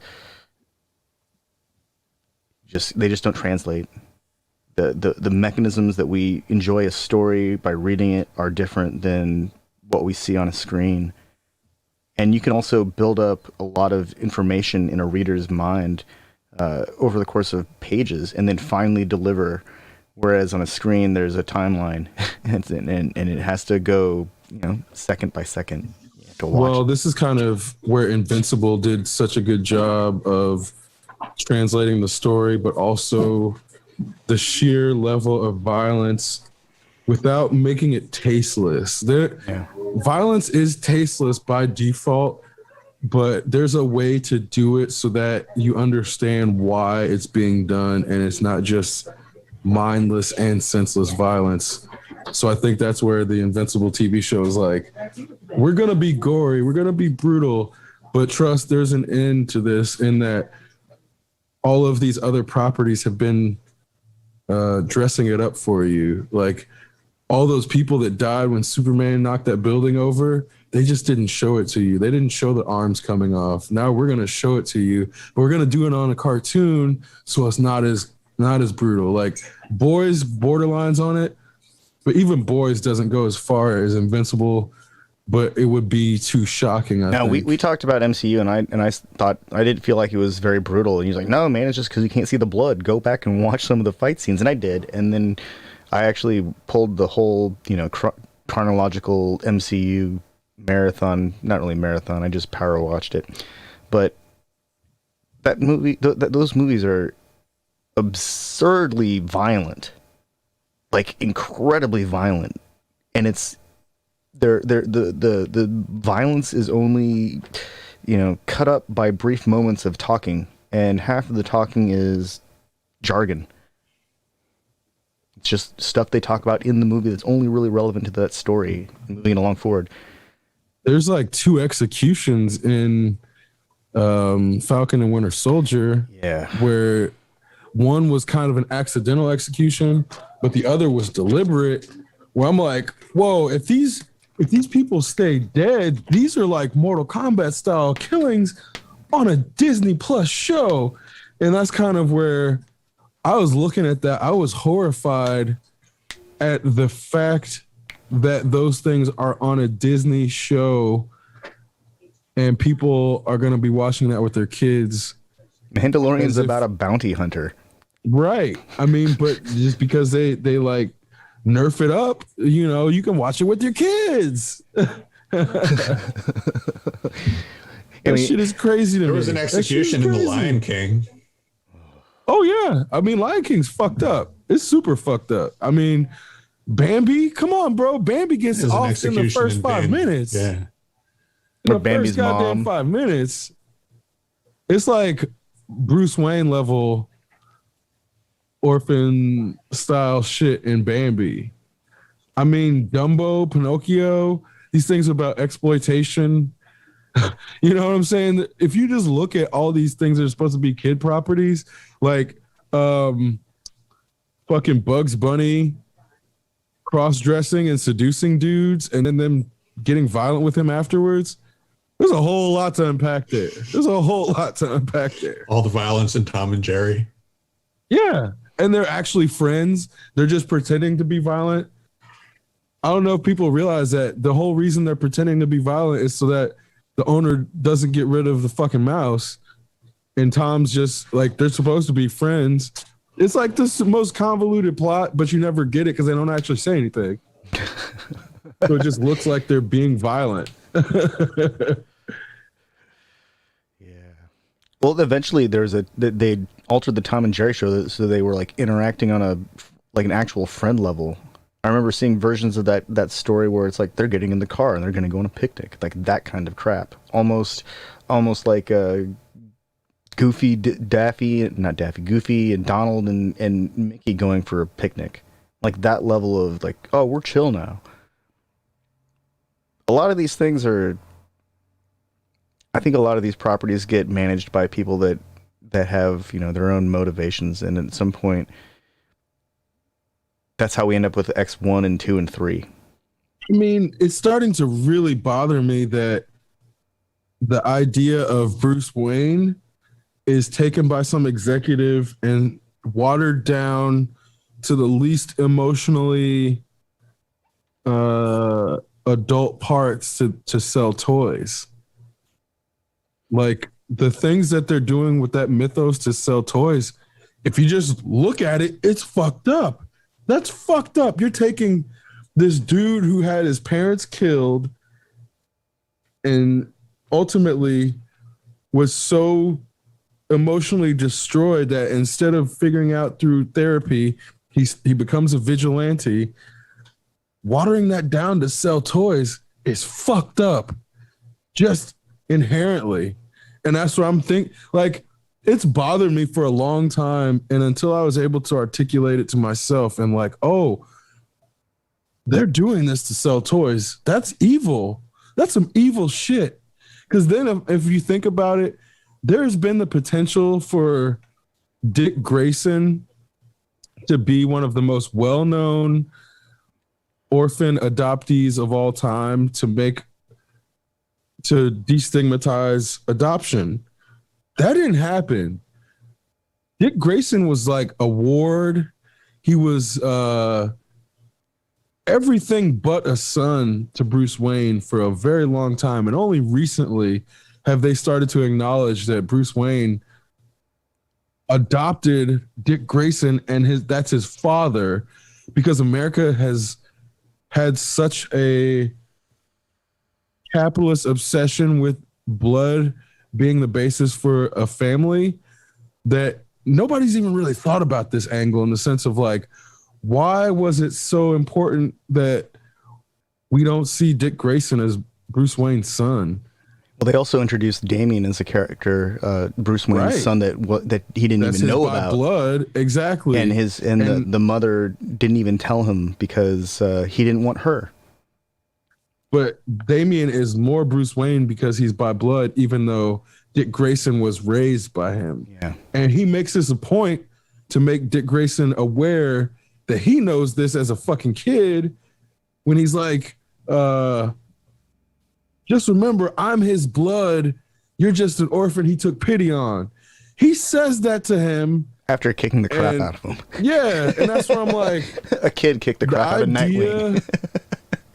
That this part of the character is meant to still reinforce this hierarchy of blood being more important than love and attention. It's just more capitalist shit, man. And that's kind of where, on the one hand, I love that storyline, I love that character, but on the other hand, I can't ignore that adopted people are constantly made to be like second tier family members by media and by proxy the stories that we tell as a society.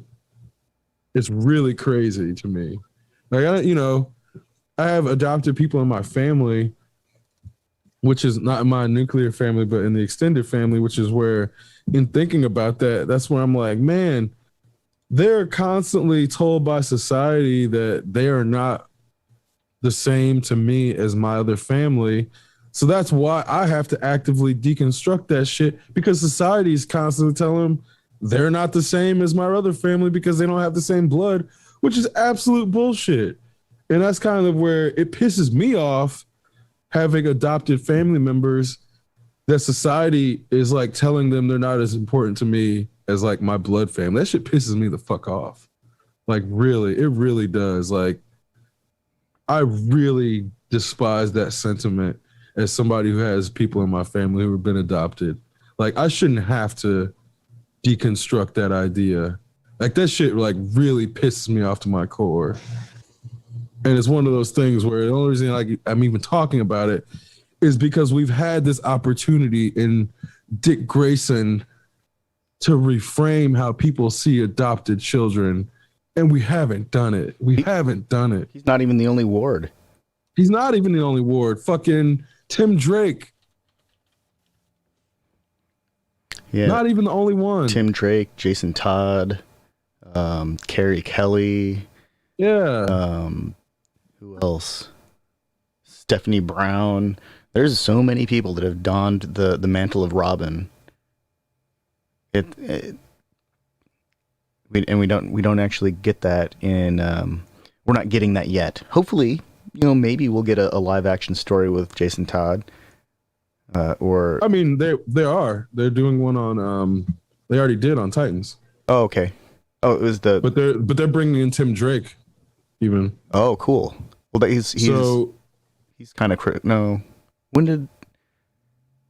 Oh, that's right. Robin. Dick Grayson was a part of Titans at first.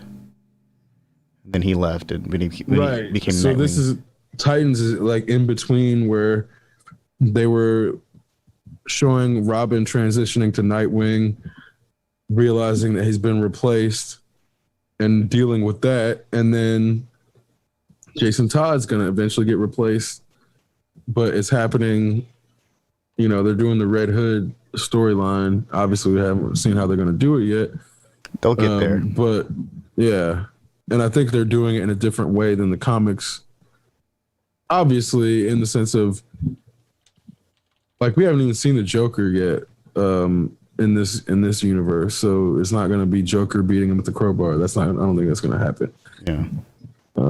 But they had Deathstroke brainwash him. So I think that will probably be the origin of this Red Hood.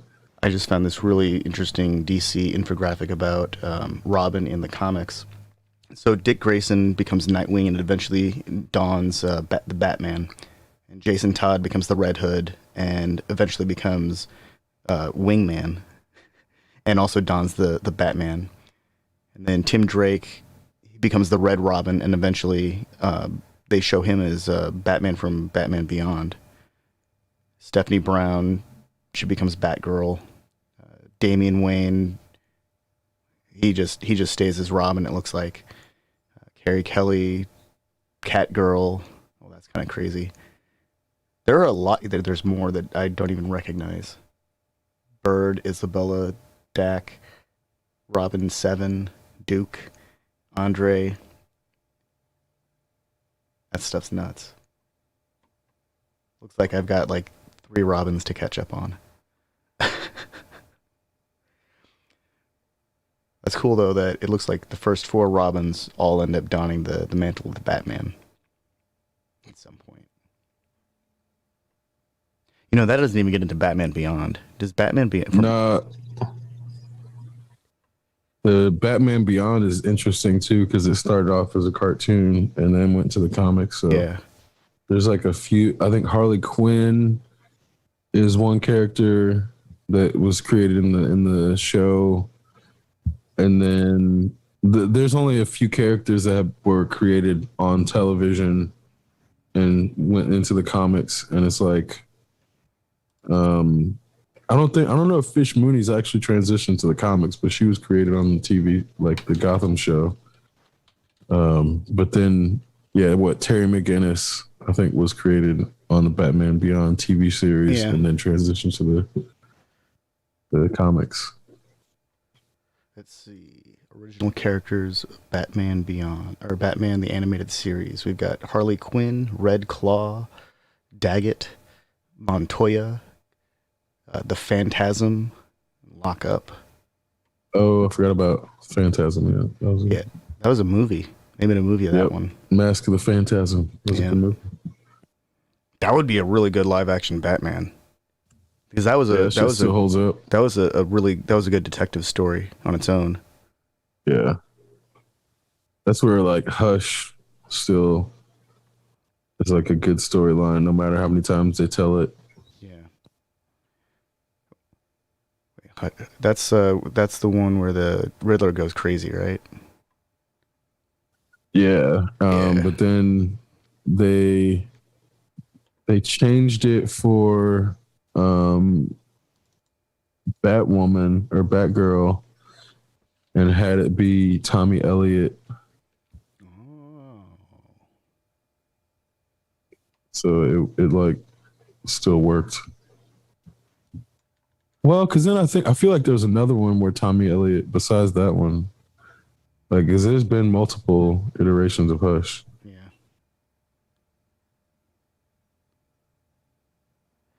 I think if Batman can get back to the core of detective stories, and because it's good as a series, it's good with different story types happening throughout the course of a series, and I think if they can get back to that and get away from these attempts to drop Batman into these giant story arcs, and I know that's impossible because he's pretty much critical into defeating Darkseid, which is really fucked up that we're going to have Batman in a giant Gundam suit at some point. But I think if they can get him back to like the core of being a detective, that would be the best way they could keep Batman from diving further into Bruce Wayne as a sociopath. I would like Batman to not be a sociopath. I think that would be a good redirect for that character, because we've had like 5 movies now, 6 if you want to count the Justice League reboot, where Batman is just, I don't fucking like that guy. Yeah, it's hard to like him as an adult when you realize like how the world works. I think Batfleck is probably the most likable of the Batman that we've had, and I don't like him either. Although he does the best old Bruce that we've had so far, so I guess that's that. Like the Christian Bale one is just straight up unlikable now. Dude, we got fucking... That was like American Psycho in a mask. Basically. I mean, it's like he was huffing the fog machine before he would go in and deliver his lines. I liked Kevin Conroy's voice because it was still powerful and intelligible and you could hear what he was saying. But Christian Bale, Batman, when he talks, it's like, dude, get the gravel out of your throat, hawk up that loogie, Right. drink Clear some your water, voice, bro. Here, drink some chamomile tea. Yeah.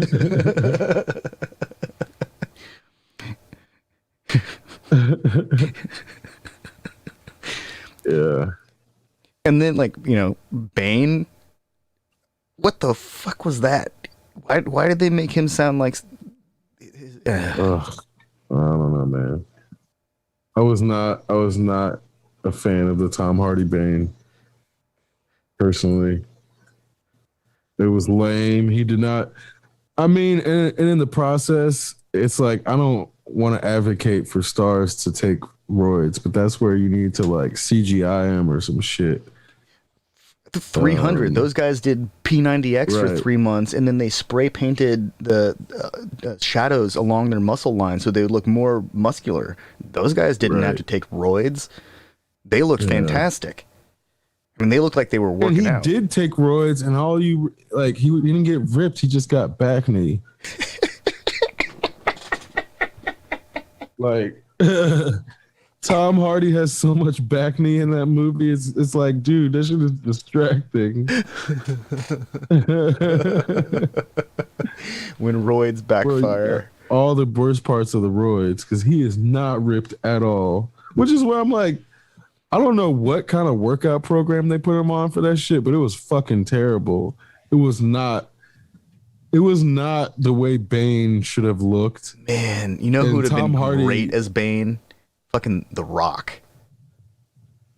I mean, I don't know. Just because he's I don't know. big like that. For those moments when Bane juices up and gets all muscular. Rock is not a good actor. I know, but you put that mask on him so you can't see his face, and he just has to look angry like in Yeah. Doom, and then you can just they can just ADR all the audio dialogue, and he can just do the physical acting for when Bane turns up the juice. That's. I mean, I missed that there's part. like- I wanted that part of Bane, and we didn't get that. We just had Bane wearing a mask because he couldn't breathe.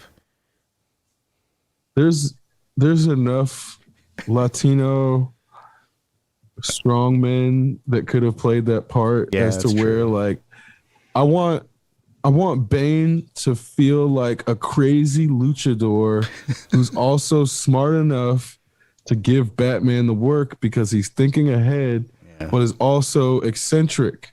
Like, I guess The Rock could do that, but he's not like. I need Bane to be a luchador. Yeah, no. You know what I'm saying? Dave Bautista advocated for himself to be Bane. He Dave wants Bautista to would have been be- good too. Yeah.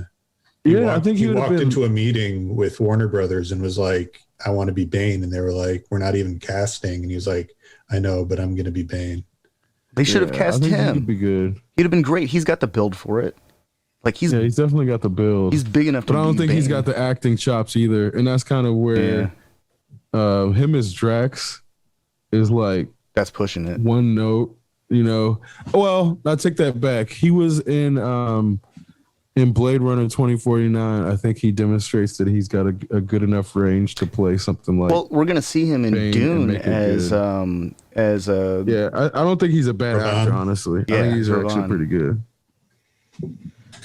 I think that they could have gone and pulled a Darth Vader on it. They could just get the right build of a dude to wear the mask and do the physical acting, and then just add the dialogue after the fact with That's true, the right yeah. voice. I mean, I think having a person who can portray the character in a believable way is really important. And I just didn't think Bane looked like he was big enough to be Bane. And Okay, if somebody could like give the performance of John Leguizamo in Spawn as the Violator, oh yeah, but well, in John Leguizamo's Bane's- a world class actor. He's like That's what I'm like. He could do it if John Leguizamo could voice Bane. I think Like, John I'd be down Leguizamo for is that. as the Joker. would be a really interesting Oh, casting. that would be dope. I think Yeah, he that would be a dope, fantastic honestly. Joker. He could totally pull it off. I think he would rewrite the Joker. But yeah, he's just a fantastic actor who can also be funny. Yeah. And that's super rare. Like, I think Batista can pull it off because he was in what We Do in the Shadows, and it was pretty funny on there. So like, I don't underestimate Batista's capacity to pull it off. So that's where I'm like, I'm not trying to be like, oh, Batista can't do it. Like, no, honestly, he might be the perfect person for it. But that's also where it's like, yeah, I think feel Batista's John shaped perfectly Leguizamo for could it. voice. Yeah. So we get Batista doing the physical acting for Bane, but then we get John Leguizamo to do the voice. Yeah. Oh, that would actually be pretty cool. Or we could get John Leguizamo to also be like unjuiced Bane. Right. He pulls the plug and he turns back into John Leguizamo. Yeah. But that would actually make sense. Tom Hardy said he ate a lot of ice cream to prepare for his role. Of course. What? Yeah, that was.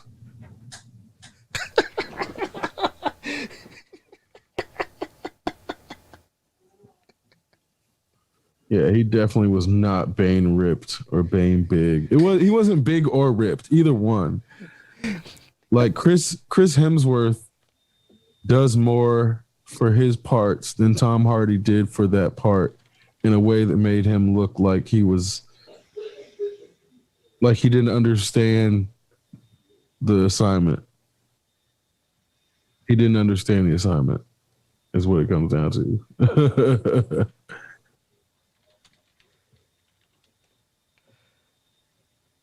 Yeah, just looking at images of the actors in 300 versus Tom Hardy's Bane shirtless, it's like not even a contest. They didn't go the extra mile to make him look like he was beefy like Bane should be. They didn't even try. And then they try to be like, but it's realistic, like, man. It's Batman. Fuck out of here. I think Liam Neeson did a good job as Ra's al Ghul, but I wish they hadn't fucked up the name. They did fuck up the name. Holy shit! It's in like comics for like the last decade at least, with an S. Yeah. It's Ra's al Ghul. This has been established in the animated series. It's been established in Raz. Ra's al Ghul. Really? Get the fuck out of Ra's here. al Ghul is dead. But Liam Neeson's portrayal of Ra's al Ghul was actually really good. Like, I enjoyed him as Ra's al Ghul. The one on Gotham, I forget his name is Alexander Siddiq, who's Arab as fuck, by the way.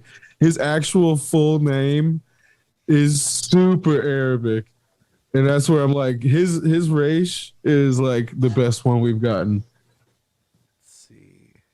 Because he played Bashir on DS9. Oh yeah. Oh, I'm looking at him right now. You see his full name? Where is it? No. It's on his Wikipedia. Like once I saw, I was like, "Oh my god, Jesus Christ! This dude is like Arab." Alexander Siddiq. Yeah. I've actually been watching DS9 again, mostly to pay attention to Bashir, to Bashir and Dax this time around. Did you see his actual name? Yeah. Siddiq El Tahir El Fadil El Siddiq Rahman Mohammed Ahmed Abdel Karim El Mahdi, but they know him as Alexander. If that's not the most Arabic fucking name, Jesus Christ. Dude, I mean, you can't even get Alexander as an anagram out of that because there's no X. You can get can you even get? Yeah, you can get Sasha. No, you can't.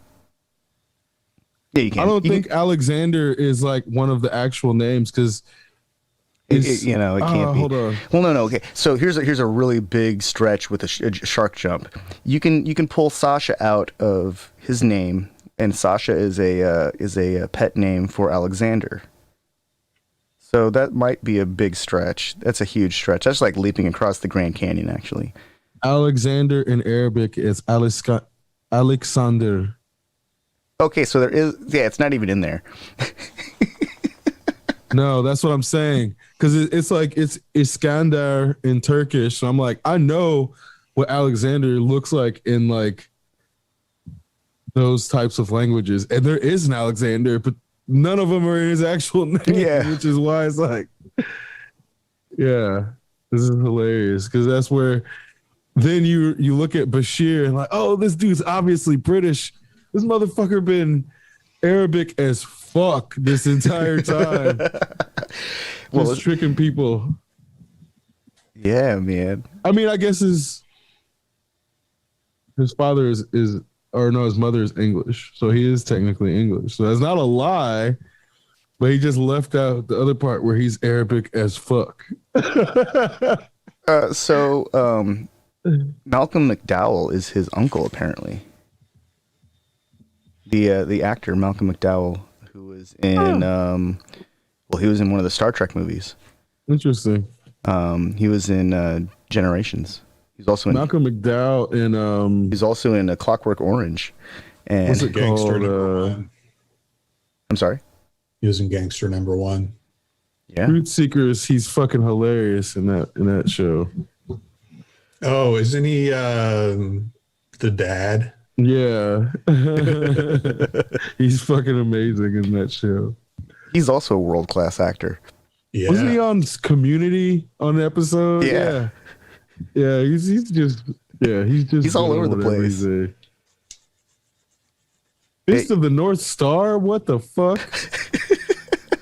What? I'm gonna have to rewatch that shit. Wait a second. I was just thinking about Fist of the North Star, the like live action. Oh, The live live action one. Okay. I don't know if you remember that, but that shit came out in '95. It wasn't horrible for the time. Like for what it was not bad. The first fight scene, seeing that jaw get dislocated. How they tried to make it all kind of like animated and with the timing and like anime with the timing. Yeah. No, he's been busy. He's a busy guy. He's in a lot of films. He's in a lot of TV series too.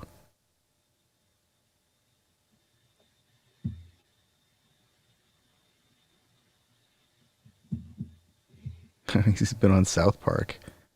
Man, he's been on Teen Titans and Justice League Unlimited. Yeah.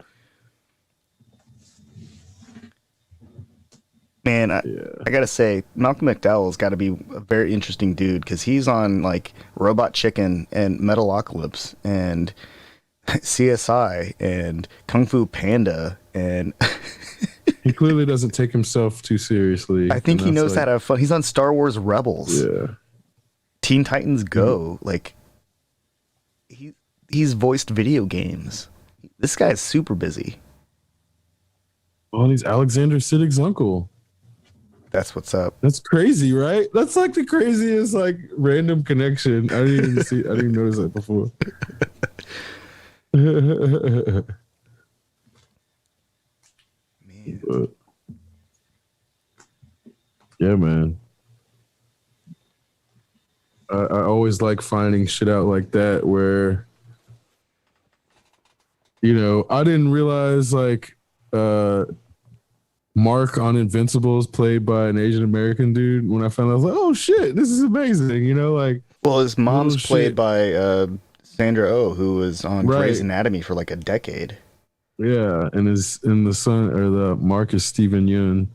So it's like, yeah, I like to see that they didn't just cast like some white dude to play Mark. Because they really could have. That shit is not. Nobody would have noticed. Nobody would have noticed. Just like they had like a white actress playing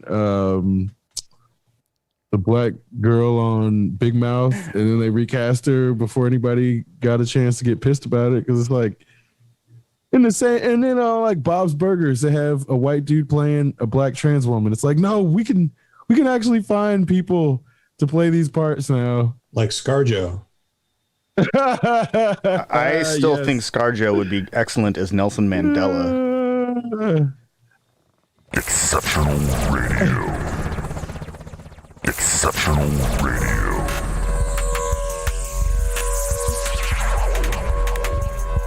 Exceptional Randos show is produced live in Sunroom Studios Base Capsule and in partnership with KLST 103.5, RadioCallisti.org. Remember to catch our Exceptional Randos live stream on YouTube every Sunday between 2 and 4 p.m. Eastern Standard Time. And if you have a story, idea, or question that you would like to share, we want to